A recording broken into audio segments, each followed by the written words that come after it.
Video തുടങ്ങുന്നതിന് മുൻപ് രണ്ട് കാര്യങ്ങൾ എനിക്ക് പറയാനുണ്ട്. ആ രണ്ട് കാര്യങ്ങൾ നിങ്ങൾ കേട്ടതിന് ശേഷം മാത്രം ഈ വീഡിയോ കാണുക, അല്ലെങ്കിൽ ഞാൻ ഈ പറയുന്ന കാര്യങ്ങളൊക്കെ നിങ്ങൾ കേൾക്കുക. ഒന്നാമത്തെ കാര്യം എന്ന് പറയുന്നത്, ഞാൻ ഈ വീഡിയോയിൽ കുറച്ച് സ്റ്റോക്കുകൾ റെക്കമെൻഡ് ചെയ്യുന്നുണ്ട്. അപ്പം ആ സ്റ്റോക്കിൽ എപ്പോൾ എൻട്രി ചെയ്യണം, എപ്പോൾ എക്സിറ്റ് ചെയ്യണം, ലോസിലേക്ക് വരുമ്പോൾ എവിടെയാണ് ബുക്ക് ചെയ്യേണ്ടത്, ഇത്തരത്തിലുള്ള കംപ്ലീറ്റ് ഡീറ്റെയിൽസ് ഞാൻ കവർ ചെയ്യുന്നുണ്ട്. അതുപോലെ തന്നെ ആ സ്റ്റോക്ക് റിസ്ക് ആയിട്ടുള്ള സ്റ്റോക്കാണോ, സേഫ് ആയിട്ടുള്ള സ്റ്റോക്കാണോ, വലിയ എമൗണ്ട് ഇടാൻ പറ്റിയ സ്റ്റോക്കാണോ, വളരെ ചെറിയ എമൗണ്ട് മാത്രം ഉപയോഗിച്ചാൽ മതിയോ, ഇത്തരത്തിലുള്ള കാര്യങ്ങളെല്ലാം ഞാൻ മുൻപും വീഡിയോ ചെയ്യുന്ന സമയത്തെല്ലാം പറയാറുണ്ടായിരുന്നു. പക്ഷേ പലരും അത്തരത്തിലുള്ള കാര്യങ്ങളൊന്നും കേൾക്കാതെ സ്റ്റോക്കുകൾ ഏതൊക്കെയാണെന്നുള്ളത് നോക്കിയിട്ട് അത്യാവശ്യം കുഴപ്പമില്ലാത്ത സ്റ്റോക്കുകൾ നോക്കിയിട്ട് നേരെ ബൈ ചെയ്യുകയാണ് ചെയ്യുന്നത്. ചിലപ്പോൾ വലിയ ക്യാപിറ്റലൊക്കെ, ഞാൻ റിസ്ക് ചെയ്യണമെന്ന് പറഞ്ഞിട്ടില്ല, പല സ്റ്റോക്കുകളിലും വലിയ ക്യാപിറ്റലിട്ട ഒരുപാട്, നമ്മുടെ ടെലിഗ്രാമിലൊക്കെ കുറേ ആളുകൾ സ്ക്രീൻഷോട്ടൊക്കെ അയച്ചു തരുമ്പോൾ ഞാൻ കൃത്യമായിട്ട് പറഞ്ഞിട്ടുള്ളതാണ്, ആ സ്റ്റോക്ക് റിസ്ക് ആയിട്ടുള്ള സ്റ്റോക്കാണ്, അതിൽ അധികം ക്യാപിറ്റൽ ഇടരുത് എന്നൊക്കെ ഞാൻ സ്റ്റോക്കുകൾ അനലൈസ് ചെയ്യുന്ന സമയത്ത് പറയാറുണ്ട്, അല്ലെങ്കിൽ നമ്മൾ വീഡിയോ ചെയ്യുന്ന സമയത്ത് പറയാറുണ്ട്. അപ്പോൾ അതൊന്നും കേൾക്കാതെ ജസ്റ്റ് പെട്ടെന്ന് ഏതാണ് ഇപ്പോൾ 4 സ്റ്റോക്കാണ് പറഞ്ഞതെന്നുണ്ടെങ്കിൽ ആ 4 സ്റ്റോക്കിൽ ഏതൊക്കെ നോക്കിയിട്ട് അത് മാത്രം കണ്ട് അല്ലെങ്കിൽ അത് വെച്ചിട്ട് സ്റ്റോക്കുകൾ ബൈ ചെയ്യുന്ന ആളുകൾ ഉണ്ടായതുകൊണ്ടായിരിക്കാം അത്തരത്തിലുള്ള മിസ്റ്റേക്കുകൾ സംഭവിക്കുന്നത്. അപ്പം ഞാൻ പറയാൻ ഉദ്ദേശിച്ച കാര്യം, ഞാനൊരു സ്റ്റോക്കിനെ കുറിച്ചിട്ട് എന്തൊക്കെ പറയുന്നുണ്ട് ആ കാര്യങ്ങളൊക്കെ നിങ്ങൾ കേട്ടതിന് ശേഷം മാത്രം ഡിസിഷൻസ് എടുക്കുക. രണ്ടാമത്തെ കാര്യം എന്ന് പറയുന്നത്, അഫോർഡബിൾ ആയിട്ടുള്ള എമൗണ്ട് മാത്രം ഇൻവെസ്റ്റ് ചെയ്യുക. അതായത് നിങ്ങളൊരു സ്റ്റോപ്പ് ലോസ്, ഞാൻ ഫോർ എക്സാമ്പിൾ ഞാനിപ്പോൾ ഒരു പെർട്ടിക്കുലർ സ്റ്റോക്കിൽ 100 രൂപൻ്റെ ഒരു സ്റ്റോക്കിൽ 90 രൂപയാണ് സ്റ്റോപ്പ് ലോസ് പറഞ്ഞിട്ടുള്ളതെന്നുണ്ടെങ്കിൽ 10 രൂപ ഒരു സ്റ്റോക്ക് നിങ്ങൾ മേടിച്ച് കഴിഞ്ഞാൽ അതിൽ 10 രൂപ നിങ്ങൾക്ക് നഷ്ടം ഉണ്ടാവും. അപ്പോൾ നിങ്ങൾ 1000 സ്റ്റോക്ക് മേടിച്ച് കഴിഞ്ഞാൽ അതിൽ 10,000 രൂപ നഷ്ടം വരാനുള്ള ചാൻസ് ഉണ്ട്. അപ്പോൾ അത്തരത്തിൽ എത്ര ലോസ് ഇതിൽ മാക്സിമം വരും എന്നുള്ളത് കൺഫേം ചെയ്ത് കഴിഞ്ഞാൽ, അല്ലെങ്കിൽ അതിനെക്കുറിച്ചൊരു ധാരണ ഉണ്ടായതിനു ശേഷം മാത്രം ആ സ്റ്റോക്ക് ബൈ ചെയ്യുക. അപ്പോൾ സ്റ്റോപ്പ് ലോസിലേക്ക് പോകുന്ന സമയത്ത് നമുക്ക് അഫോർഡ് ചെയ്യാൻ പറ്റാത്ത വളരെയധികം ടെൻഷൻ അടിപ്പിക്കുന്ന രീതിയിലുള്ള ലോസുകളാണ് വരുന്നതെന്നുണ്ടെങ്കിൽ ആ സ്റ്റോക്ക് നിങ്ങൾ അത്തരത്തിലുള്ളൊരു പൊസിഷൻ നിങ്ങൾ ഒരിക്കലും എടുക്കരുത്. ക്വാണ്ടിറ്റി കുറക്കാൻ ഞാൻ എപ്പോഴും പറയുന്ന കാര്യമാണ്, പൊസിഷൻ സൈസ് എന്ന് പറഞ്ഞൊരു സംഭവമുണ്ട്. അതിനെക്കുറിച്ച് ഞാൻ ഡീറ്റെയിൽ ആയിട്ടുള്ള വീഡിയോ അടുത്ത ദിവസം തന്നെ ചെയ്യാം. നിങ്ങളുടെ പൊസിഷൻസ് എത്രയെന്നുള്ളത് നിങ്ങൾക്ക് ധാരണ ഉണ്ടായിരിക്കണം, എത്ര ലോസ് വരും എന്നുള്ളതിനെ കുറിച്ചിട്ട് ധാരണ ഉണ്ടായിരിക്കണം. നമ്മുടെ സ്റ്റോപ്പ് ലോസ് എത്രയാണ്, സ്റ്റോപ്പ് ലോസ് വന്നു കഴിഞ്ഞാൽ എത്ര രൂപ നഷ്ടപ്പെടും എന്നുള്ളത് ട്രേഡ് എടുക്കുന്നതിന് മുൻപ് തന്നെ നിങ്ങൾ പ്ലാൻ ചെയ്യുക. അത് വന്നു കഴിഞ്ഞാലും ഇത് പാർട്ട് ഓഫ് ദ ഗെയിം എന്നുള്ള രീതിയിൽ മനസ്സിലാക്കി അത് മെച്യൂർഡായിട്ട് കാണാനുള്ള അത്രയും ചെറിയ പൊസിഷൻസ് മാത്രമേ നിങ്ങൾ എടുക്കാൻ പാടുള്ളൂ. അഫോർഡബിൾ അല്ലാത്ത പൊസിഷൻസ് എടുക്കരുത്. ഇതാണ് രണ്ട് കാര്യങ്ങൾ എനിക്ക് പറയാനുള്ളത്. ഈ രണ്ട് കാര്യങ്ങൾ നിങ്ങൾക്ക് അറിയാത്തത് കൊണ്ടോ അല്ലെങ്കിൽ അത് ഫോളോ ചെയ്യാത്തത് കൊണ്ടാണ് നമ്മൾ ഇത്തരത്തിലുള്ളൊരു മാർക്കറ്റ് ചെറുതായിട്ടൊന്ന് താഴോട്ട് വരുമ്പോഴേക്കും വളരെയധികം പാനിക് ആവുന്നതും ആകെ ലോസിലൊക്കെ ആവുന്നത്. ഇത്തരത്തിലുള്ള ഞാൻ ഇപ്പം നേരത്തെ പറഞ്ഞ ഈ രണ്ട് കാര്യങ്ങൾ നിങ്ങൾ നോക്കാത്തത് കൊണ്ട് മാത്രമാണ്. ഞാൻ എല്ലാ വീഡിയോയിലും ഇത് പറയാറുണ്ട്, പക്ഷേ ഒന്നും കൂടെ പറയാണ്, സൂക്ഷിക്കാം. ഓക്കെ, അപ്പോൾ ഇനി നമുക്ക് വീഡിയോയിലേക്ക് പോവാം. ഈ വീഡിയോയിൽ ഞാൻ രണ്ട് കാര്യങ്ങൾ പറയുന്നുണ്ട്. ഒന്നാമത്തെ കാര്യം എന്ന് പറയുന്നത്, സ്റ്റോക്ക് ഇൻവെസ്റ്റ് ചെയ്യാൻ വേണ്ടിയിട്ട് കുറച്ച് സ്റ്റോക്കുകൾ റെക്കമെൻഡ് ചെയ്യുന്നുണ്ട്. രണ്ടാമത്തെ കാര്യം എന്ന് പറയുന്നത്, ഇത്തരത്തിലുള്ള മാർക്കറ്റ് കണ്ടീഷൻസിൽ, അതായത് ഇത്തരത്തിൽ ഫ്ലക്ച്വേഷൻസ് വരുന്ന അല്ലെങ്കിൽ മാർക്കറ്റ് ഡൗൺ സൈഡിലേക്ക് പോകുന്ന സിറ്റുവേഷൻസിൽ എങ്ങനെയാണ് നമുക്ക് സ്വിംഗ് ട്രേഡിംഗ് പ്രോഫിറ്റബിൾ ആയിട്ട് ചെയ്യാൻ പറ്റുന്നത്, അല്ലെങ്കിൽ പ്രൊഫഷണൽസ് എങ്ങനെയാണ് ഈ ഒരു സിറ്റുവേഷനിൽ സ്വിംഗ് ട്രേഡിംഗ് പ്ലാൻ ചെയ്യുന്നത് എന്നുള്ളതിനെ ബേസ് ചെയ്തിട്ട് ഒരു ടെക്നിക്കും, അതായത് നമുക്കിപ്പോൾ സ്വിംഗ് ട്രേഡിംഗ് ചെയ്യാൻ പറ്റുന്ന ഒരു ആവറേജിംഗ് ഒക്കെ ആഡ് ചെയ്തുകൊണ്ട്, അല്ലെങ്കിൽ ഒരു പൊസിഷൻ സൈസിംഗ് ഒക്കെ മാനേജ് ചെയ്തുകൊണ്ടുള്ള ഒരു ട്രേഡിംഗ് സ്റ്റൈലും കൂടെ ഞാൻ ഈ വീഡിയോയിൽ പരിചയപ്പെടുത്തുന്നുണ്ട്. പിന്നെ വേറൊരു കാര്യം എനിക്ക് പറയാനുള്ളത്, ഞാൻ സ്റ്റോക്കുകൾ റെക്കമെൻഡ് ചെയ്യുന്നതിൽ 2 സ്റ്റോക്കുകൾ കുറച്ച് റിസ്കി ആയിട്ടുള്ള സ്റ്റോക്കാണ്. ഫണ്ടമെന്റൽസ് അത്രത്തോളം ഓക്കെ അല്ല എന്ന് എനിക്ക് തോന്നിയിട്ടില്ല, അല്ലെങ്കിൽ കംപ്ലീറ്റ്ലി ടെക്നിക്കൽ അനാലിസിനെ ബേസ് ചെയ്തുകൊണ്ട് 2 സ്റ്റോക്കുകൾ ഞാൻ പറയുന്നുണ്ട്. അത് ആ ഒരു സ്റ്റോക്കിനെ കുറിച്ച് പറയുന്ന സമയത്ത് ഞാൻ അത് ഡീറ്റെയിൽ ആയിട്ട് പറയാം. അപ്പോൾ നിങ്ങൾ ശ്രദ്ധിക്കേണ്ടത്, അത്തരത്തിലുള്ള ആ 2 സ്റ്റോക്കിൽ നിങ്ങൾ പൊസിഷൻസ് എടുക്കുന്ന സമയത്ത് അതിനനുസരിച്ച് റിസ്ക് ആയിട്ടുള്ള പൊസിഷൻ ആണെന്ന് അറിഞ്ഞുകൊണ്ട് തന്നെ എടുക്കുക. അതിനനുസരിച്ച് നിങ്ങൾ സ്റ്റോപ്പ് ലോസും ടാർഗറ്റൊക്കെ ഫിക്സ് ചെയ്തിട്ട് എത്രയാണ് ലോസ് വരുന്നതെന്നൊക്കെ മുൻകൂട്ടി പ്ലാൻ ചെയ്തുകൊണ്ട് എടുക്കുക. എന്തുകൊണ്ട് ഞാൻ ആ സ്റ്റോക്ക് വീണ്ടും റെക്കമെൻഡ് ചെയ്യുന്നു, ഇത്ര റിസ്ക് ആണെങ്കിൽ പിന്നെ എന്തിനാ റെക്കമെൻഡ് ചെയ്യുന്നു എന്ന് വെച്ച് കഴിഞ്ഞാൽ, ഹയർ റിട്ടേൺസ് എക്സ്പെക്റ്റ് ചെയ്തുകൊണ്ടാണ്, അല്ലെങ്കിൽ അത്യാവശ്യം നല്ലൊരു ടെക്നിക്കലി വളരെ ബുള്ളിഷ് ആയിട്ടുള്ള സിറ്റുവേഷൻ ആയതുകൊണ്ടാണ്. എന്നാണെങ്കിൽ നമുക്ക് വീഡിയോയിലേക്ക് പോകാം. ഓക്കെ, അപ്പോൾ നമ്മളിന്ന് അനലൈസ് ചെയ്യാൻ പോകുന്ന സ്റ്റോക്കുകളിൽ 5 സ്റ്റോക്കുകൾ ഫണ്ടമെൻ്റലി സ്ട്രോങ് ആയിട്ടുള്ളതും നമുക്ക് കുറേ കാലം ഹോൾഡ് ചെയ്യാൻ പറ്റുന്നതുമായിട്ടുള്ള സ്റ്റോക്കുകളാണ്. ബാക്കി 2 സ്റ്റോക്കുകൾ, ഞാൻ പറയുന്ന 2 സ്റ്റോക്കുകൾ, ഏറ്റവും അവസാനം ഡിസ്കസ് ചെയ്യാൻ പോകുന്ന 2 സ്റ്റോക്കുകൾ കുറച്ച് റിസ്ക് ആയിട്ടുള്ള സ്റ്റോക്കാണ്, പക്ഷേ ഹയർ റിട്ടേൺസ് കിട്ടുമെന്നുള്ള എക്സ്പെക്റ്റേഷനിലാണ് ഞാനിവിടെ പരിചയപ്പെടുത്തുന്നത്. പക്ഷേ അത് റിസ്ക് ആയിട്ടുള്ളതാണ്, അപ്പോൾ അതുകൊണ്ട് തന്നെ സ്റ്റോപ്പ് ലോസ് വെക്കാതെ ഹോൾഡ് ചെയ്യരുത്. ഓക്കെ, നമുക്ക് ആദ്യം ഫണ്ടമെൻ്റലി സ്ട്രോങ് ആയിട്ടുള്ള ഹോൾഡ് ചെയ്യാൻ പറ്റുന്ന 5 സ്റ്റോക്കുകളെ കുറിച്ചിട്ട് സംസാരിക്കാം. അതിൽ ഫസ്റ്റ് സ്റ്റോക്ക് എന്ന് പറയുന്നത് പ്രവേഗ് എന്ന് പറയുന്ന സ്റ്റോക്കാണ്. ഇപ്പോൾ കറൻ്റ്ലി ഈ സ്റ്റോക്ക് ട്രേഡ് ചെയ്യുന്നത് 910 എന്നുള്ളൊരു പ്രൈസ് റേഞ്ചിലാണ് ഇപ്പോൾ ട്രേഡ് ചെയ്തുകൊണ്ടിരിക്കുന്നത്. ഈ സ്റ്റോക്ക് റിവേഴ്സൽ, അല്ലെങ്കിൽ ഇതിലൊരു ബുള്ളിഷ്നെസ് കാണാനുള്ള കാരണം എന്ന് വെച്ച് കഴിഞ്ഞാൽ, കറക്റ്റ് 100-day മൂവിങ് ആവറേജ് ലെവലിൽ നിന്നാണ് ഒരു റിവേഴ്സൽ നമുക്ക് കിട്ടിയിട്ടുള്ളത്. ഒരു നല്ലൊരു 2 പ്രാവശ്യം റിവേഴ്സൽ കിട്ടിയിട്ടുണ്ടായിരുന്നു. നിങ്ങൾ ഒന്നുകൂടെ സൂം ചെയ്ത് നോക്കുകയെന്നുണ്ടെങ്കിൽ, ഇവിടെ നമുക്കൊരു ക്യാൻഡിൽ ഫസ്റ്റ് ക്രിയേറ്റ് ആയി, അതായത് ഈ ഒരു ക്യാൻഡിലാണ് ഫസ്റ്റത്തെ റിവേഴ്സൽ വന്നത്. പിന്നെ അതിനുശേഷം 2 ദിവസം ഡൗൺ ആയതിനു ശേഷം വീണ്ടും ഒരു ബിഗ് ക്യാൻഡിൽ വെച്ചിട്ട് അടുത്ത റിവേഴ്സൽ. ആദ്യത്തെ ഒരു ഡോജ് പോലത്തെ ഫോർമേഷൻ ആയിരുന്നു, അതിൽ നല്ലൊരു വോളിയം ഇവിടെ ക്രിയേറ്റ് ആയിട്ടുണ്ടായിരുന്നു. രണ്ടാമത് വളരെ നല്ലൊരു ഗ്രീൻ ക്യാൻഡിലാണ് ക്രിയേറ്റ് ആയത്, അവിടെയും അത്യാവശ്യം നല്ലൊരു വോളിയം ക്രിയേറ്റ് ആകപ്പെട്ടിട്ടുണ്ട്. മൊത്തത്തിലൊരു ബൈയിങ് നടക്കുന്ന ഒരു ഫീല് ഈ ഒരു സ്റ്റോക്കിൽ കാണിക്കുന്നുണ്ട്. പിന്നെ അത് മാത്രമല്ല, ഇത് റിവേഴ്സ് ചെയ്തിട്ടുള്ള പൊസിഷൻ അല്ലെങ്കിൽ ആ ഒരു പോയിന്റ് എന്ന് പറയുന്നത് കറക്റ്റ് ഒരു സപ്പോർട്ട് ലെവലും കൂടിയാണ്, ഒരു ട്രെൻഡ് ലൈൻ സപ്പോർട്ട് ലെവലും കൂടിയാണ് ഈ ഒരു സ്റ്റോക്ക് റിവേഴ്സ് ചെയ്യുന്ന ഒരു സിറ്റുവേഷൻ കാണിക്കുന്നത്. പിന്നെ അത് മാത്രമല്ല, ഈ ഒരു സ്റ്റോക്ക് മുൻപ് പെർഫോം ചെയ്തിട്ടുണ്ടായിരുന്ന ഒരു മൂവ്മെൻറ്റ്, ഇപ്പം ഈ ഒരു അപ് ട്രെൻഡ് നോക്കുകയാണെന്നുണ്ടെങ്കിൽ വളരെ നല്ലൊരു അഗ്രസീവ് ആയിട്ടുള്ളൊരു ബൈങ് നടന്നു വിത്ത് ലിക്വിഡിറ്റി. ഇവിടെ അപ്പർ സർക്യൂട്ട് കാര്യങ്ങളൊന്നും വന്നിട്ടില്ല, പക്ഷേ വളരെ അഗ്രസീവ് ആയിട്ടുള്ള നല്ലൊരു ന്യൂസ് ബേസ്ഡ് ആയിട്ടുള്ള മൂവ്മെൻറ്റ് ആയിരുന്നു. പക്ഷേ എങ്കിലും അതിനെ ബേസ് ചെയ്തുകൊണ്ട് തന്നെ ഓൾമോസ്റ്റ് 15% റീട്രേസ്മെൻറ്റിൽ ആണ് അടുത്ത ബൈയിങ് സിറ്റുവേഷൻസ് കാണുന്നത്. അപ്പോൾ ടെക്നിക്കലി വളരെയധികം നല്ലൊരു സിറ്റുവേഷനിലാണ് നിൽക്കുന്നത്. പോരാതെ തന്നെ പ്രൈവേഗ് എന്ന് പറയുന്ന സ്റ്റോക്ക് നിങ്ങൾക്ക് ചെക്ക് ചെയ്യാം, ഫണ്ടമെൻ്റലി അത്യാവശ്യം നല്ലൊരു സ്റ്റോക്കും കൂടിയാണ്. അപ്പോൾ ഇതിലെങ്ങനെ ട്രേഡ് ചെയ്യണം, ഇതിലെവിടെ സ്റ്റോപ്പ് ലോസ് ടാർഗറ്റ് എന്ന് വെച്ച് കഴിഞ്ഞാൽ, ഫസ്റ്റ് നമ്മൾ ചെയ്യേണ്ട ഒരു കാര്യം, ഇപ്പം മാർക്കറ്റിൽ അൺസർട്ടനിറ്റി ഉണ്ടായതുകൊണ്ട് തന്നെ ഇനി ഞാൻ പറയാൻ പോകുന്ന കാര്യങ്ങൾ വളരെ സൂക്ഷിച്ച് കേൾക്കുക. ഞാൻ എല്ലാ സ്റ്റോക്കിലും ഇത്രയും കാര്യങ്ങളൊന്നും പറയില്ല, പക്ഷേ ഈ കാര്യം ഒന്ന് ശ്രദ്ധിച്ച് കേൾക്കുക. അതായത് മാർക്കറ്റിൽ അൺസർട്ടനിറ്റി ഉണ്ടായതുകൊണ്ട് തന്നെ നമ്മളിപ്പോൾ ഒരു 10,000 രൂപ ഇൻവെസ്റ്റ് ചെയ്യാൻ പ്ലാൻ ചെയ്യുന്നുണ്ടെങ്കിൽ ആ 10,000 രൂപ ഇപ്പം തന്നെ ആ സ്റ്റോക്കിൽ കംപ്ലീറ്റ് ഇൻവെസ്റ്റ് ചെയ്യരുത്.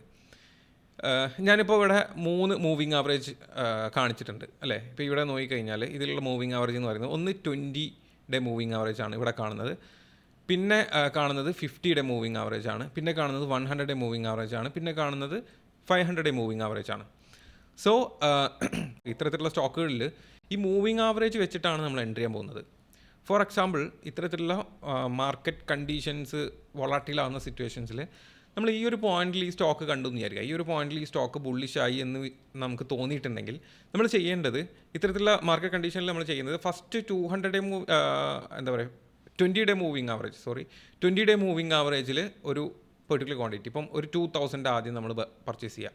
നമ്മുടെ കയ്യിൽ 10,000 രൂപയാണുള്ളത്, അപ്പോൾ ആദ്യം നമ്മൾ 2,000 പർച്ചേസ് ചെയ്യുക. അതിനുശേഷം അതിൻ്റെ താഴെ വരുന്നത് നെക്സ്റ്റ് മൂവിങ് ആവറേജ് എന്ന് പറയുന്നത് 50-ഡേ മൂവിങ് ആവറേജ് ആണ്. അപ്പോൾ ഈ ഒരു പോയിന്റിൽ നമ്മൾ വീണ്ടും 2,000 വീണ്ടും ആഡ് ചെയ്യുക. ഓക്കെ, എന്നിട്ട് അതിൻ്റെ താഴെ വീണ്ടും 100-ഡേ മൂവിങ് ആവറേജ് വരുന്നുണ്ട്, അവിടെ വീണ്ടും 2,000 ആഡ് ചെയ്യുക. അതിനുശേഷം 500-ഡേ വരുന്നുണ്ട്, ഇൻ കേസ് അങ്ങോട്ട് ഫോളോ ആയി കഴിഞ്ഞാൽ ബാക്കി 4,000 500-ഡേ മൂവിങ് ആവറേജിൽ ആഡ് ചെയ്യുക. അപ്പോൾ ഇങ്ങനെ ആഡ് ചെയ്യുമ്പോൾ നമുക്കുണ്ടാകുന്ന ബെനിഫിറ്റ് എന്ന് പറയുന്നത്, ഈ ഒരു പോയിന്റിൽ നമ്മൾ ബൈ ചെയ്യാൻ തുടങ്ങിയാലും നമ്മുടെ ആവറേജ് പ്രൈസ് ഓൾമോസ്റ്റ് ഒരു ഈ പോയിന്റിലൊക്കെ ആയിരിക്കും ഉണ്ടാവുക.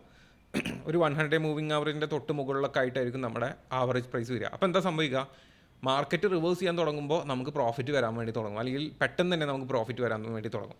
പക്ഷേ അതിന് പകരം ഈ ഒരു പോയിന്റിൽ നമ്മൾ ബുള്ളിഷാണെന്ന് വിചാരിച്ച് ഇവിടെ 10,000 നമ്മൾ ഇൻവെസ്റ്റ് ചെയ്തിട്ടുണ്ടായിരുന്നു എന്നുണ്ടെങ്കിൽ ഈ സ്റ്റോക്ക് ഫോളോ ആയി ഏകദേശം 100-ഡേ മൂവിങ് ആവറേജിലേക്ക് എത്തിക്കഴിഞ്ഞാൽ പിന്നെ അത് റിവേഴ്സ് ചെയ്ത് ഒരുപാട് ടൈം എടുത്തിട്ട് വേണം നമുക്കൊരു പ്രോഫിറ്റിലേക്ക് എത്താൻ വേണ്ടിയിട്ട്. അപ്പോൾ നമ്മൾ കുറച്ച് ഈ മൂവിങ് ആവറേജിനെ ബേസ് ചെയ്തിട്ട് കുറച്ച് ക്വാണ്ടിറ്റി വെച്ച് ആഡ് ചെയ്ത് താഴോട്ട് ആവറേജ് ചെയ്ത് പോവുകയാണെന്നുണ്ടെങ്കിൽ മാർക്കറ്റ് താഴോട്ട് വന്നു എപ്പോഴാണോ മാർക്കറ്റ് ഒന്ന് ബിൽഡപ്പ് ആവുന്നത് അപ്പം തന്നെ നമുക്ക് പ്രോഫിറ്റ് വരാനും തുടങ്ങും. അങ്ങനെയാണ് ഞാൻ ഈ പറയുന്ന സ്റ്റോക്കുകളിലൊക്കെ നിങ്ങൾ ഇൻവെസ്റ്റ് ചെയ്യേണ്ടത്. അപ്പോൾ അതുകൊണ്ട് തന്നെ പ്രൈവേറ്റിൽ ആദ്യം നമ്മൾ ചെയ്യാൻ പോകുന്നത്, നിങ്ങളുടെ കയ്യിൽ 10,000 റുപ്പീസ് ആണുള്ളതെന്നുണ്ടെങ്കിൽ ആദ്യം നമ്മൾ ചെയ്യാൻ പോകുന്നത് ഒരു 2,000 ഇപ്പോൾ ഇൻവെസ്റ്റ് ചെയ്യാണ് ചെയ്യുന്നത്. അതിനുശേഷം 100-ഡേ മൂവിങ് ആവറേജിലേക്ക് എത്തുന്ന സമയത്ത് വീണ്ടും 2,000 റുപ്പീസ് പർച്ചേസ് ചെയ്യുക. അതിനുശേഷം വീണ്ടും താഴോട്ട് അങ്ങനെ പോവുകയാണെന്നുണ്ടെങ്കിൽ ഏകദേശം 500-ഡേ മൂവിങ് ആവറേജിൽ ബാക്കി 6,000 ആഡ് ചെയ്യുക. ഇങ്ങനെയാണ് ഈ ഒരു സ്റ്റോക്കിൽ നമ്മൾ എൻട്രി എടുക്കേണ്ടത്.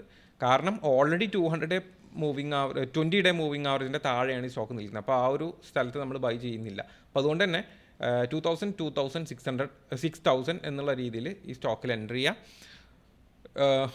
എന്താണെങ്കിലും മാർക്കറ്റ് റിവേഴ്സ് ചെയ്യുന്ന സമയത്ത് നമുക്ക് എന്താണെങ്കിലും പ്രോഫിറ്റ് വരും. അപ്പോൾ അതാണ് ഫസ്റ്റ് എനിക്ക് പറയാനുള്ളത്. പ്രവേഗ് എന്ന് പറയുന്ന സ്റ്റോക്കിൽ ഞാൻ സ്റ്റോപ്പ് ലോസ് പറയുന്നില്ല, നിങ്ങൾ ഈ രീതിയിൽ പൊസിഷൻ അഡ്ജസ്റ്റ് ചെയ്തുകൊണ്ട് എൻട്രി ചെയ്യുക. എന്നിട്ട് വീണ്ടും ഈ ഒരു 500-ഡേ മൂവിങ് ആവറേജിൻ്റെ താഴോട്ടും വീണ്ടും അങ്ങനെ പോവുകയാണെന്നുണ്ടെങ്കിൽ വേണമെങ്കിൽ നിങ്ങൾക്ക് അത് എക്സിറ്റ് ചെയ്ത് ഒഴിവാവാം. അതല്ലാതെ ഒരു പെർട്ടിക്കുലർ സ്റ്റോപ്പ് ലോസ് അല്ല ഞാൻ പറയുന്നത്, പൊസിഷൻസ് അഡ്ജസ്റ്റ് ചെയ്തുകൊണ്ടാണ് ഇതിൽ എൻട്രി ചെയ്യേണ്ടത്. ഓക്കെ, ഇനി ഇതിൽ ടാർഗറ്റ് നമുക്ക് ഓൾ ടൈം ഹൈ വരെയൊക്കെ എക്സ്പെക്റ്റ് ചെയ്യാം, 1,200 നമുക്ക് ടാർഗറ്റ് എക്സ്പെക്റ്റ് ചെയ്യാം. പക്ഷേ പൊസിഷൻ ഇങ്ങനെയാണ് ആഡ് ചെയ്യേണ്ടത്, സ്റ്റോപ്പ് ലോസ് അല്ല വരുന്നത്. ഇനി രണ്ടാമത്തെ സ്റ്റോക്ക് റിലയൻസ് എന്ന് പറയുന്ന സ്റ്റോക്കാണ്. റിലയൻസ് എന്ന് പറയുന്ന സ്റ്റോക്ക് ഓൾമോസ്റ്റ് 50-ഡേ മൂവിങ് ആവറേജിലാണ് ഇപ്പോൾ കറൻ്റ്ലി. അപ്പോൾ ഈ ഒരു സ്റ്റേജിൽ നമുക്കറിയാം റിലയൻസിൻ്റെ ഒരു സിറ്റുവേഷൻ എന്ന് പറയുന്നത് ഇപ്പോൾ അത്യാവശ്യം നല്ലൊരു രീതിയിലാണ് ബ്രാൻഡ് നിൽക്കുന്നത്. ചിലപ്പം പുതിയ ഇൻവെസ്റ്റ്മെൻറ്റ്സോ അല്ലെങ്കിൽ പുതിയ കണക്ഷൻസൊക്കെ റിലയൻസിൽ വരാനുള്ള ഒരു പോസിബിലിറ്റി ഒക്കെ ഞാൻ കാണുന്നുണ്ട്. അപ്പോൾ അതുകൊണ്ട് തന്നെ റിലയൻസ് ചിലപ്പോൾ പെട്ടെന്ന് എന്തെങ്കിലും ന്യൂസ് വന്നിട്ട് കയറി പോകാനുള്ള ഒരു പോസിബിലിറ്റി കാണുന്നുണ്ട്. അപ്പോൾ അതുകൊണ്ട് റിലയൻസ് അത്യാവശ്യം ചെറിയൊരു കറക്ഷനിലാണ് ഇപ്പോൾ നിൽക്കുന്നത്. അപ്പം റിലയൻസിന് നമ്മൾ ചെയ്യേണ്ട കാര്യം എന്ന് പറയുന്നത് ഈ സെയിം നേരത്തെ പ്രവേഗിൽ ചെയ്യാൻ പ്ലാൻ ചെയ്ത് അതുപോലെ തന്നെ, അതായത് കറൻ്റ്ലി 2000 ആഡ് ചെയ്യുക, 2000 അല്ല, നിങ്ങളുടെ ക്യാപിറ്റലിൽ 20% ആഡ് ചെയ്യുക, അതിനുശേഷം 20% രണ്ടാമത്തെ മൂവിങ് ആവറേജിൽ ആഡ് ചെയ്യുക, അതായത് 100 ഡേ മൂവിങ് ആവറേജിൽ ആഡ് ചെയ്യുക, അതിനുശേഷം 500 ഡേ മൂവിങ് ആവറേജിൽ 60% ആഡ് ചെയ്യുക. ഇങ്ങനെയാണ് റിലയൻസിൽ എൻട്രി ചെയ്യേണ്ടത്. നേരത്തെ പറഞ്ഞ അതുപോലെ തന്നെ എൻട്രി ചെയ്യുക. ഇതും ഓൾ ടൈം ഹൈ അബവ് ഒക്കെ പോകാനുള്ള ചാൻസ് ഉണ്ട്.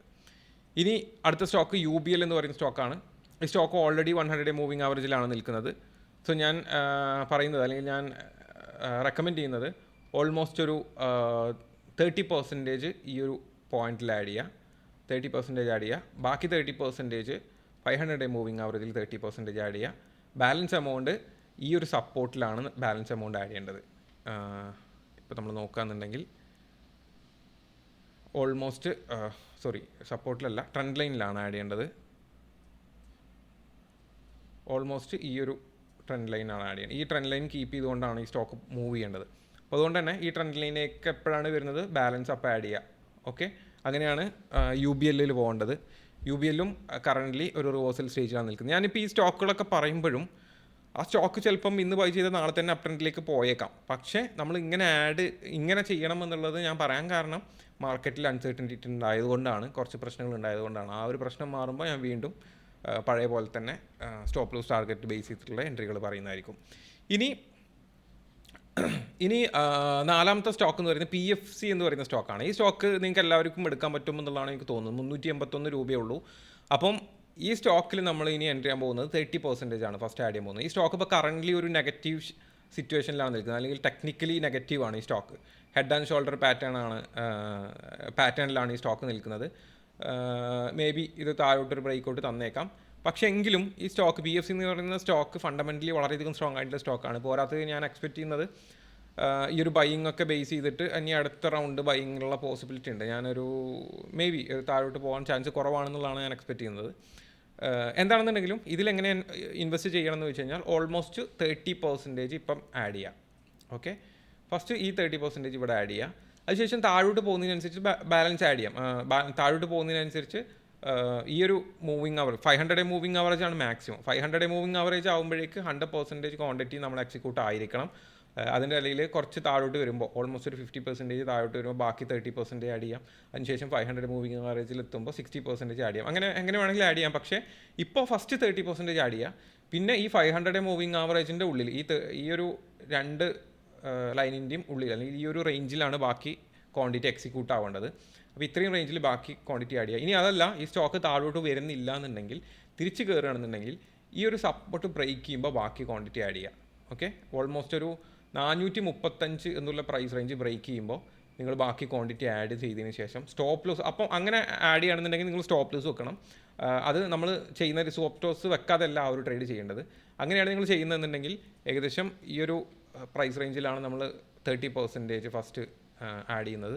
അതിനുശേഷം ഈ ഒരു ലെവൽ ബ്രേക്ക് ചെയ്യുകയാണെന്നുണ്ടെങ്കിൽ, ഈ ഒരു റെസിസ്റ്റൻസ് ബ്രേക്ക് ചെയ്യുകയാണെന്നുണ്ടെങ്കിൽ ബാക്കി ക്വാണ്ടിറ്റി ആഡ് ചെയ്യുക. ഇവിടുന്ന് ആഡ് ചെയ്യുക. അതിനുശേഷം അപ് ട്രെൻഡിൽ പോയി ഇത് ബ്രേക്ക് ചെയ്ത് കഴിഞ്ഞാൽ ബാക്കി ക്വാണ്ടിറ്റി ഇവിടുന്ന് ആഡ് ചെയ്യുക.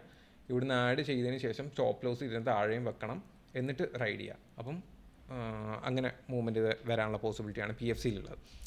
ഇനി അഞ്ചാമത്തെ സ്റ്റോക്ക് എന്ന് പറയുന്നത് BEL എന്ന് പറയുന്ന സ്റ്റോക്കാണ്. ഈ സ്റ്റോക്ക് ഓൾമോസ്റ്റ് 100 മൂവിങ് ആവറേജിൻ്റെ അടുത്ത് എത്താറായിട്ടുള്ളൊരു സ്റ്റോക്കാണ്. ഞാൻ പറയുന്നത് ഇതിലെങ്ങനെ എൻട്രി ആഡ് ചെയ്യണമെന്ന് വെച്ച് കഴിഞ്ഞാൽ, ഇവിടെ 30% ഇവിടെ ആഡ് ചെയ്യാം, 30% ഇവിടെ ആഡ് ചെയ്യാം. ബാലൻസ് 30% ഇൻ കേസ് ഇത് 100 മൂവിങ് ആവറേജിലേക്ക് എത്തുകയാണെന്നുണ്ടെങ്കിൽ ബാലൻസ് 30% ആഡ് ചെയ്യുക. അതിനുശേഷം 60% ആഡ് ചെയ്യേണ്ടത് 500 മൂവിങ് ആവറേജിലാണ് 60% ആഡ് ചെയ്യേണ്ടത്. ഇങ്ങനെയാണ് ഈ സ്റ്റോക്കിൽ എൻട്രി വരേണ്ടത്. ഇനി ഞാൻ നേരത്തെ പറഞ്ഞ പോലെ ഈ സ്റ്റോക്ക് നമ്മൾ 30% ക്വാണ്ടിറ്റി ഇവിടെ ബൈ ചെയ്തതിന് ശേഷം അപ് ട്രെൻഡിലേക്ക് പോകുകയാണെന്നുണ്ടെങ്കിൽ നിങ്ങൾ ചെയ്യേണ്ടത് ഈ ഒരു ഹൈ ബ്രേക്ക് ചെയ്യുമ്പോൾ മാത്രമേ ഇതിൽ ആഡ് ചെയ്യാൻ പാടുള്ളൂ. അതായത് ഓൾമോസ്റ്റ് 206.6 അല്ലെങ്കിൽ 207 മുകളിലോട്ട് പോകുന്നുണ്ടെങ്കിൽ മാത്രം നിങ്ങൾ ബാലൻസ് ആഡ് ചെയ്താൽ മതി. അതിൻ്റെ താഴെയാണ് ഈ സ്റ്റോക്ക് ട്രേഡ് ചെയ്യുന്നുണ്ടെങ്കിൽ എപ്പോൾ വേണമെങ്കിലും താഴോട്ട് വരാം. നമ്മളെ 100 മൂവിങ് ആവറേജ് ടച്ച് ചെയ്യാനുള്ള പോസിബിലിറ്റി ഉണ്ട്. അപ്പോൾ അതുകൊണ്ട് ഇതിൽ 30% ആഡ് ചെയ്യുക. അതിനുശേഷം 207 മുകളിലോട്ട് പോയി അവിടെ നിൽക്കുന്നുണ്ടെങ്കിൽ, അറ്റ്ലീസ്റ്റ് ഈ ഒരു ഹൈയുടെ മുകളിലൊക്കെ സസ്റ്റെയിൻ ചെയ്യുന്നുണ്ടെങ്കിൽ മാത്രം ബാലൻസ് ആഡ് ചെയ്താൽ മതി. അതല്ലെങ്കിൽ 30% ഇങ്ങനെ ഹോൾഡ് ചെയ്യുക. എന്നിട്ട് 100 എത്തുമ്പോൾ ബാക്കി 30% ആഡ് ചെയ്യുക. അതിനുശേഷം മാർക്കറ്റ് വീണ്ടും ഡൗൺ ആയി ഈ ഒരു ലെവലിലേക്കൊക്കെ എത്തുന്നുണ്ടെങ്കിൽ ബാലൻസ് ആഡ് ചെയ്താൽ മതി. അങ്ങനെയാണ് ഈ സ്റ്റോക്കുകളിൽ എൻട്രി ചെയ്യുന്നത്. അപ്പം ടോട്ടൽ സ്റ്റോക്കുകൾ എന്ന് പറയുന്നത് ഒന്ന് UBL എന്ന് ഒന്ന് ഫസ്റ്റത്തെ സ്റ്റോക്ക് എന്ന് പറയുന്നത് പ്രവേഗ് എന്ന് പറയുന്ന സ്റ്റോക്കാണ്. രണ്ടാമത്തെ സ്റ്റോക്ക് റിലയൻസ് ആണ്. മൂന്നാമത്തെ സ്റ്റോക്ക് UBL എന്ന് പറയുന്ന സ്റ്റോക്കാണ്. നാലാമത്തെ സ്റ്റോക്ക് PFC എന്ന് പറയുന്ന സ്റ്റോക്കാണ്. അഞ്ചാമത്തെ സ്റ്റോക്ക് BEL എന്ന് പറയുന്ന സ്റ്റോക്കാണ്. ഈ 5 സ്റ്റോക്കുകളാണ് നിങ്ങൾക്ക് സ്റ്റോപ്പ് ലോസ് ഇല്ലാതെ ഹോൾഡ് ചെയ്യാൻ പറ്റുന്ന 5 സ്റ്റോക്കുകൾ. ഏത് മാർക്കറ്റ് ക്രാഷിലും നിങ്ങൾക്ക് ഹോൾഡ് ചെയ്യാം. ഞാൻ പറയുന്ന രീതിയിൽ പൊസിഷൻസ് അഡ്ജസ്റ്റ് ചെയ്തുകൊണ്ട് ഹോൾഡ് ചെയ്ത് കഴിഞ്ഞാൽ നിങ്ങൾക്ക് പ്രോഫിറ്റ് വരും. മാർക്കറ്റ് എപ്പോഴാണോ കൂളാവുന്നത്, എപ്പോഴാണോ റിവേഴ്സൽ സ്റ്റാർട്ട് ചെയ്യുന്നത്, അപ്പോൾ മുതൽ നമുക്ക് പ്രോഫിറ്റ് വരും എന്നുള്ളതാണ് ഈ 5 സ്റ്റോക്കിൻ്റെ പ്രത്യേകത.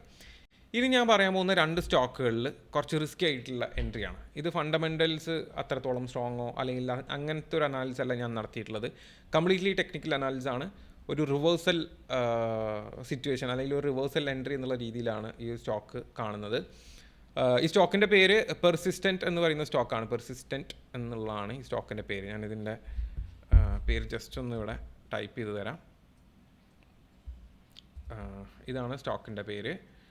ഇനി ഈ സ്റ്റോക്ക് എന്തുകൊണ്ട് റിവേഴ്സ് ചെയ്യും എന്ന് ചോദിച്ചു കഴിഞ്ഞാൽ, കറൻ്റ്ലി ഈ സ്റ്റോക്ക് നിൽക്കുന്നത് 50-day മൂവിങ് ആവറേജ് ലെവലിൽ നിന്നൊരു റിവേഴ്സൽ എന്നുള്ളൊരു പോയിന്റിലാണ് ഈ സ്റ്റോക്ക് ഇപ്പോൾ കറൻ്റ്ലി നിൽക്കുന്നത്. സോ ഞാൻ എക്സ്പെക്റ്റ് ചെയ്യുന്ന ഞാൻ പെട്ടെന്ന് അട്രാക്റ്റഡ് ആവാനുള്ള കാരണം എന്ന് പറയുന്നത്, ഈ സ്റ്റോക്ക് നല്ല രീതിയിലൊരു റീട്രേസ്മെൻറ്റ് തന്നതിന് ശേഷം ഇങ്ങനൊരു ക്യാൻഡിൽ ആദ്യം ക്രിയേറ്റ് ചെയ്തു. അത് കുഴപ്പമില്ലാത്തൊരു വലിയ വോളിയം ഇല്ലാതെയാണ് ആ ഒരു ക്യാൻഡിൽ ക്രിയേറ്റ് ചെയ്തത്. പക്ഷേ അതിനുശേഷം അതുപോലെ തന്നെ ഒരു ക്യാൻഡിലും കൂടെ വളരെ സ്ട്രോങ് ആയിട്ടുള്ളൊരു ക്യാൻഡിൽ കൂടെ ക്രിയേറ്റ് ചെയ്തു. പക്ഷേ ആ ക്യാൻഡിലിന് നേരത്തെ വോളിയം കൂടുതലായിരുന്നു. അപ്പോൾ ഇത്തരത്തിലുള്ള സിറ്റുവേഷനിൽ സാധാരണ അപ് ട്രെൻഡ് നടക്കാറുണ്ട്. അതായത് നമ്മൾ ഫസ്റ്റ് ഇപ്പം ഇവിടെ നമ്മൾ നോക്കുകയാണെന്നുണ്ടെങ്കിൽ അതേ ഒരു സിറ്റുവേഷനാണ്. ഇവിടെ നമുക്കൊരു ക്യാൻഡിൽ വന്നു, പക്ഷേ രണ്ടാമത്തെ ക്യാൻഡിലാണ് അതിലേറെ കൂടുതൽ വോളിയം വന്നിട്ടുണ്ടായിരുന്നത്. അപ്പോൾ ഇത്തരത്തിലുള്ള സിറ്റുവേഷനിൽ കണ്ടോ പിന്നീട് അപ് ട്രെൻഡിലേക്ക് പോയി. അപ്പോൾ ഇത്തരത്തിലുള്ള ക്യാൻഡിൽസ് വരുമ്പോൾ ഞാൻ പലപ്പോഴും ശ്രദ്ധിച്ചിട്ടുണ്ട് മാർക്കറ്റ് അത് അപ് ട്രെൻഡിലേക്ക് പോകാറുണ്ട്. അതായത് ഫസ്റ്റ് ഒരു ഗ്രീൻ ക്യാൻഡിൽ ക്രിയേറ്റ് ചെയ്തു, അതൊരു പെർട്ടിക്കുലർ വോളിയം ക്രിയേറ്റ് ആയി. പക്ഷേ അതിനുശേഷം അതിൻ്റെ മുകളിലോട്ട് നല്ലൊരു ഗ്രീൻ ക്യാൻഡിലും കൂടെ ക്രിയേറ്റ് ചെയ്തു. ജസ്റ്റ് താഴോട്ടോ അല്ലെങ്കിൽ ജസ്റ്റ് ഇതിൻ്റെ കൂടെയല്ല, വീണ്ടും അപ് ട്രെൻഡിലേക്ക് അതിൻ്റെ തൊട്ട് മുകളിൽ തന്നെ വലിയൊരു ഗ്രീൻ ക്യാൻഡിലും കൂടെ ക്രിയേറ്റ് ചെയ്തു. അതിന് വോളിയം കുറച്ചും കൂടെ കൂടി. അപ്പോൾ അതിനർത്ഥം വളരെയധികം സ്ട്രോങ് ആണെന്നുള്ളതാണ്. ചിലപ്പോൾ ചെറിയൊരു റീട്രേസ്മെൻറ്റ് തന്നേക്കാം.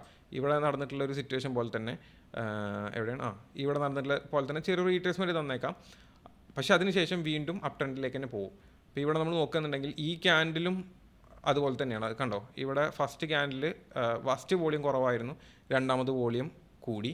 അതിനുശേഷം വീണ്ടും 2 ക്യാൻഡിൽ ഫോമായി. അതിനും ഇതുപോലെ തന്നെ ഫസ്റ്റ് വോളിയം കുറവായിരുന്നു, രണ്ടാമത് വോളിയം കൂടി. ഇങ്ങനെ തന്നെയാണ് ഫോം ചെയ്യുന്നത്. അപ്പോൾ ഇത്തരത്തിലുള്ള ഫോർമേഷൻസ് ക്യാൻഡിൽ വരുന്ന സമയത്ത് അപ് ട്രെൻഡ് സാധാരണ നടക്കാറുണ്ട്. ചിലപ്പോൾ ചെറിയൊരു ഡൗൺ വന്നാലും പിന്നീട് ഒരു അപ് ട്രെൻഡിലേക്ക് തന്നെ പോകുമെന്നുള്ളതാണ്. അപ്പം അങ്ങനെ മൊത്തത്തിൽ വോളിയം ബേസ്ഡ് ആയിട്ടുള്ള ബൈയിങ്ങും അതുപോലെ തന്നെ പിന്നെ ഇതിൻ്റെ റീട്രേസ്മെൻറ്റ്, അതായത് അപ് ട്രെൻഡിലേക്ക് വന്ന് കറക്റ്റ് 100 മൂവിങ് ആവറേജിൽ റീട്രേസ്മെൻറ്റ്, അങ്ങനെ മൊത്തത്തിൽ ഈ ഒരു സ്റ്റോക്കിൽ ഒരു അപ് ട്രെൻഡിനുള്ള പോസിബിലിറ്റി ഉണ്ട്. അല്ലെങ്കിൽ ടെക്നിക്കലി ഇതൊരു ബുള്ളിഷ് ആയിട്ടുള്ള സ്റ്റേജിലാണ് ഈ സ്റ്റോക്ക് നിൽക്കുന്നത്. ഈ സ്റ്റോക്ക് വളരെ പെട്ടെന്ന് തന്നെ ഓൾ ടൈം ഹൈയിലേക്ക് എത്തും, അതും ബ്രേക്ക് ചെയ്ത് പോകുമെന്നുള്ളതാണ് ഞാൻ വിശ്വസിക്കുന്നത്. സോ അതാണ് ടെക്നിക്കലി അനലൈസ് ചെയ്തിട്ടുള്ള ഈ സ്റ്റോക്ക്. ഈ സ്റ്റോക്കിൻ്റെ പ്രത്യേകത എന്ന് പറയുന്നത് റിസ്ക് ആയിട്ടുള്ള സ്റ്റോക്കാണ്. നിങ്ങൾ ക്യാപിറ്റൽ അതിനനുസരിച്ചിട്ട് മാത്രം ചെയ്യാം.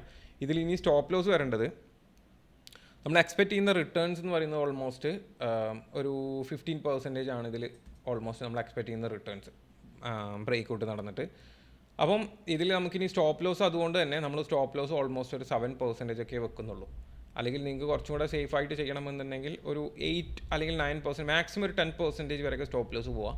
അതിലേറെ സ്റ്റോപ്പ് ലോസും വെക്കേണ്ട ആവശ്യമില്ല. അതാണ് സ്റ്റോപ്പ് ലോസ് വരേണ്ടത്. 15% ആണ് ടാർഗറ്റ് വരേണ്ടത്. ഓക്കെ, അപ്പം ഇനി അടുത്ത സ്റ്റോക്കിലേക്ക് പോവാം. അടുത്ത സ്റ്റോക്കിൻ്റെ പേര് ഞാനിവിടെ യൂണീക്ക് കെമിക്കൽ ലാബ് എന്നാണ് തോന്നുന്നു. ഇതാണ് കോട്ടൻ്റെ പേര് വരുന്നത്. സോ ഇതും നേരത്തെ പറഞ്ഞ പോലെ തന്നെ ഒരു ക്യാൻഡിലിൻ്റെ ഫോർമേഷൻ ഉണ്ട്. അതുപോലെ തന്നെ ഇവിടെ നല്ലൊരു ബൈയിങ് നടന്ന് ഈ ഒരു ബൈയിങ് ക്യാൻഡിൽ ഉണ്ടല്ലോ, ഇതിനെ ബേസ് ചെയ്തിട്ട് ഒരു റീട്രേസ്മെൻറ്റ് വരും എന്നുള്ളതാണ് ഞാൻ എക്സ്പെക്റ്റ് ചെയ്യുന്നത്. അപ്പോൾ നമ്മളെ സ്റ്റോപ്പ് ലോസും ഈ ഒരു ക്യാൻഡിലിൻ്റെ താഴെ വരുന്നത്. ഈ ക്യാൻഡിൽ കണ്ടിട്ടാണ് ഞാൻ ആക്ച്വലി സ്റ്റോക്ക് എടുക്കാൻ പോകുന്നത്. അപ്പോൾ അതുകൊണ്ട് ഈ ക്യാൻഡിലിൻ്റെ താഴോട്ട് ഇനി സ്റ്റോക്ക് വീണ്ടും താഴോട്ട് വന്ന് ഈ ക്യാൻഡിലിൻ്റെ താഴോട്ട് വരികയാണെന്നുണ്ടെങ്കിൽ ഇവിടെ എക്സിറ്റ് ചെയ്യണം. അതായത് ഇവിടെയാണ് നമ്മൾ സ്റ്റോപ്പ് ലോസ് വരുന്നത്. ഓൾമോസ്റ്റ് 464 സ്റ്റോപ്പ് ലോസ് വരുന്നത്. ഞാൻ എക്സ്പെക്റ്റ് ചെയ്യുന്നത് ഈ ക്യാൻഡിലിൻ്റെ ഫോളോ അപ്പ് ആയിട്ടുള്ള അടുത്ത ബൈയിങ് വരും എന്നുള്ളതാണ്. അപ്പം ഓൾറെഡി ഇവിടെ ഒരു ബൈയിങ് നടന്നിട്ടുണ്ട്. ഈ ഒരു ക്യാൻഡിലിൻ്റെ ഏകദേശം ലോ ലെവലിൽ നിന്ന് ഒരു ബൈയിങ് ഓൾറെഡി ഇവിടെ നടന്നിട്ടുണ്ട്. അപ്പം അതിൻ്റെ കണ്ടിന്യൂഷൻ ആയിട്ട് ഈ ക്യാൻഡിലൊക്കെ ബ്രേക്ക് ചെയ്തിട്ട് ഹൈ ഒക്കെ ബ്രേക്ക് ചെയ്തിട്ട് പോകുമെന്നുള്ളതാണ് എക്സ്പെക്റ്റ് ചെയ്യുന്നത്. സോ അതാണ് ഏറ്റവും അവസാനത്തെ സ്റ്റോക്ക് എന്ന് പറയുന്നത് ഇതാണ്. അപ് ട്രെൻഡ് നടന്നു, അതിനുശേഷം റീട്രേസ്മെൻറ്റ് നടന്നു. കറൻറ്റ്ലി 50-day മൂവിങ് ആവറേജിലാണ് നിൽക്കുന്നത്. പക്ഷേ ഞാൻ പറഞ്ഞല്ലോ 100 മൂവിങ് ആവറേജ് വരെ ഒന്നും വെയിറ്റ് ചെയ്യേണ്ട. സ്റ്റോപ്പ് ലോസ് ഇവിടെയാണ് വരേണ്ടത്. ഓൾമോസ്റ്റ് സ്റ്റോപ്പ് ലോസ് ഓൾമോസ്റ്റ് എത്ര പെർസെൻറ്റേജ് വരുമെന്ന് ചോദിച്ചു കഴിഞ്ഞാൽ ഓൾമോസ്റ്റ് 10% തന്നെയാണ് സ്റ്റോപ്പ് ലോസ് വരുന്നത്. ടാർഗറ്റ് നിങ്ങൾക്ക് ഈ പറഞ്ഞ പോലെ 20% 30% ഒക്കെ വരാനുള്ള പോസിബിലിറ്റി ഉണ്ട്. സോ ഇതാണ് ഏറ്റവും അവസാനത്തെ സ്റ്റോക്ക്. ഇതും റിസ്കി ആയിട്ടുള്ള സ്റ്റോക്കാണ്. സോ അതിനനുസരിച്ചിട്ടുള്ള രീതിയിൽ മാത്രം പൊസിഷൻസ് ക്രിയേറ്റ് ചെയ്യാം.